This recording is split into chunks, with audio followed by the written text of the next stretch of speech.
एक समय की बात है। एक गांव में राजीव नाम का आदमी रहता था। उसका जीवन संघर्षों से भरा था।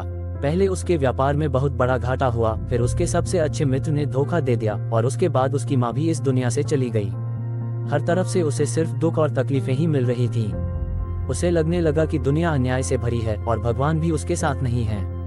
वह निराश रहने लगा और सोचने लगा कि क्या जीवन में कोई अर्थ बचा है।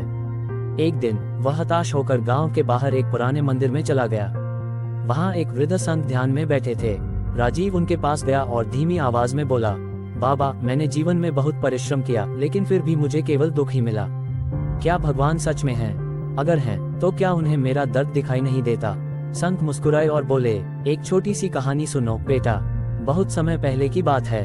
एक राजा के पास एक अनमोल अंगूठी थी जिस पर कुछ लिखा था। राजा जब भी बहुत अधिक दुखी होता या बहुत अधिक खुश होता तो वह उस अंगूठी को देखता और शांत हो जाता। एक दिन उसके मंत्री ने उससे पूछा, राजन, इस अंगूठी में ऐसा क्या लिखा है जो आपको हर परिस्थिति में संतुलित रखता है? राजा मुस्कुराया और बोला, इस पर लिखा है, ये वक्त गुजर जाएगा। राजीव ध्यान से सुन रहा था। संत ने आगे कहा, बेटा, तुम्हारा दुख भी स्थायी नहीं है। ये संसार परिवर्तनशील है। जो आज है वह कल नहीं रहेगा। श्री कृष्ण ने गीता में कहा है, सुख और दुख, सर्दी और गर्मी, सफलता और असफलता, ये सब समय के साथ बदलते रहते हैं। जो इन बदलावों से ऊपर उठ जाता है वही सच्ची शांति को प्राप्त करता है। राजीव की आंखों में आंसू आ गए। उसे पहली बार महसूस हुआ कि उसकी परेशानियां स्थायी नहीं हैं। जीवन में जो भी आता है वह एक दिन चला जाता है, चाहे वह खुशी हो या दुख। अंतिम निष्कर्ष, ये वक्त गुजर जाएगा। जीवन में चाहे कितनी भी कठिनाइयां आएं, वे हमेशा के लिए नहीं होती। अगर आज दुख है तो कल सुख भी आएगा। जो व्यक्ति इस सत्य को समझ लेता है वह कभी निराश नहीं होता। जो चला गया वह समय के प्रवाह में खो गया।